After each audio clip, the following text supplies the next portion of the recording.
DAF filling stage, it's a crucial. So how was that? Okay, sir.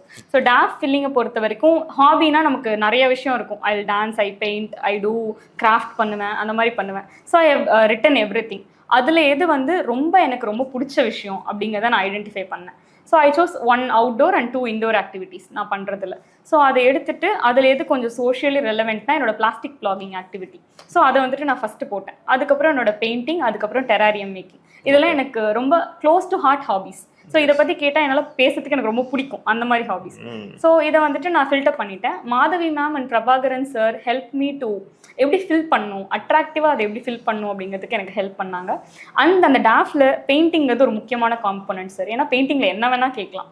அப்படி இருக்கிறப்போ I have prepared some 60-70 questions. அதுக்கும் எனக்கு meta ஏ தான் help பண்ணாங்க. நான் வந்து இன்டர்வியூவில் பெயிண்டிங் போட்டிருக்கேன், அக்ரிலிக் பெயிண்டிங். ஸோ இதுலேருந்து என்ன மாதிரி கொஸ்டின் கேட்கலாம் அப்படின்றப்போ நிறைய கொஸ்டின்ஸ் கொடுத்தாங்க. ஸோ அந்த கொஸ்டின்ஸ்க்கெல்லாம் நான் வந்து ப்ரிப்பேர்டாக இருந்தேன் sir. So I have prepared anything and everything from painting. So அதுக்கப்புறம் டெராரியம் இஸ் சிம்பிள் திங், அதில் ரொம்ப கொஷின்ஸ் கேட்க முடியாது. அண்ட் பிளாஸ்டிக் பிளாகிங்கில் டைப்ஸ் ஆஃப் பிளாஸ்டிக் அந்த மாதிரி என்னென்ன கொஷின்ஸ் இருக்க முடியுமோ அதுக்கு I was ready. So this is my tough preparation.